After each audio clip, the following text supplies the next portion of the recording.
After almost 2 months in Baja California, we're finally leaving to Mexico mainland. That wasn't the plan to stay this long, but you know, travel has its own timing. I'm Leah, and I'm traveling from the north of Canada to the south of Argentina by motorcycle with my partner Quentin.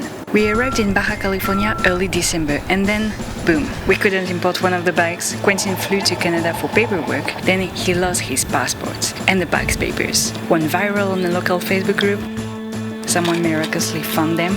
Then we were just waiting for our new turn to arrive because ours was literally falling apart. But honestly, we didn't mind. There are worse places than Baja to be stuck.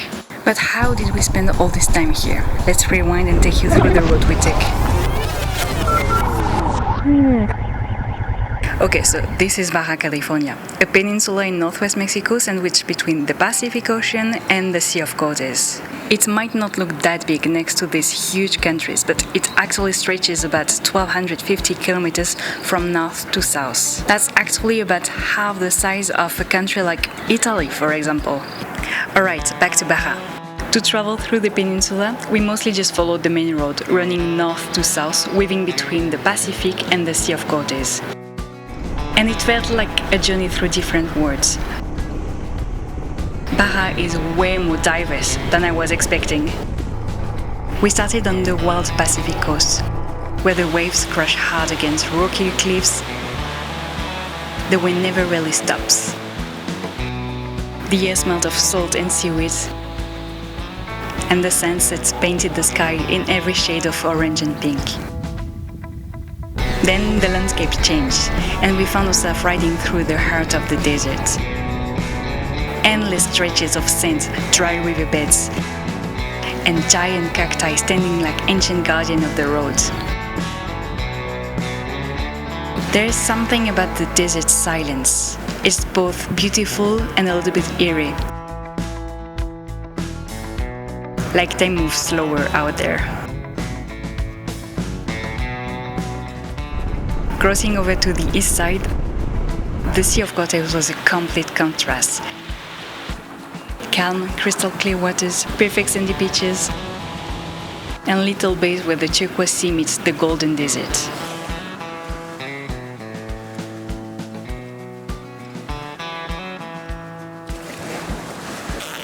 We camped just meters from the shore.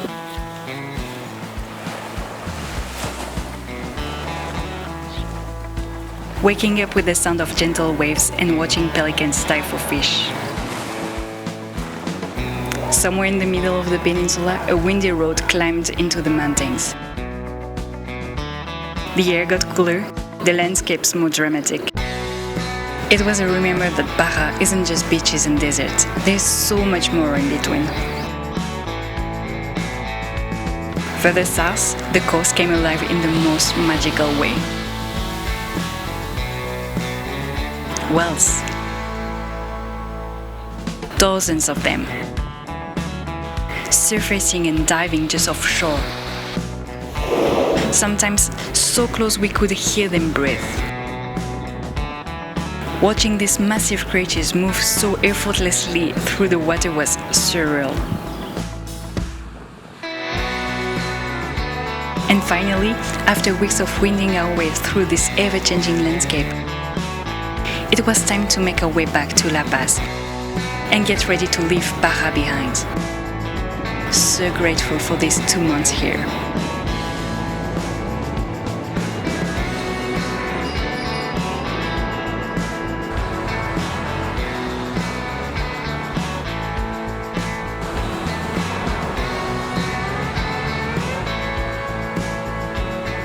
I wanted to take some time on the ferry to share some thoughts about Baja California, but it was way too loud, so don't tell anyone, but we're actually in the future.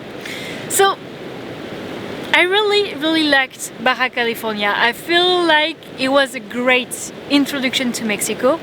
It's beautiful, it's quite diverse, it's easy to travel in. It's safe, it's a great introduction to Mexico really. But it's quite a touristic place because of all these reasons. And there is a lot of snowbirds, so all the people coming from Canada and the States to spend winter there, and that's cool. But I feel like we haven't seen the real Mexico yet, and I'm very excited to discover what else Mexico has in store for us. I'm really ready to see the rest of it. Someone that we actually met in Baja California compared Baja to the mainland of Mexico, like Germany is to Mallorca, so totally different. And yeah, I feel like it might be maybe less easy to travel in the rest of Mexico, but it will be, yeah, the real Mexico. I feel like that. I'm not sure what to expect. I like that. I really like that feeling. So yeah, I feel like that would be cool to have a little bit more of unknown during the trip. But yeah, don't get me wrong, I really loved Baja. And as I said, it's just like the perfect introduction to all Latin America. It's easy, it's soft, people still speak quite good English quite often, so yeah, it was great. But I'm excited to be on the mainland and to discover what else there is. Really excited. Back to presents. After a night sleeping on the floor of the ferry, we arrived in Mazatlan. It's time to put our wheels on the road of mainland Mexico for the first time and find a cool spot to camp. But that is for the next video. Thank you for watching. I'll talk to you next week. Cheers.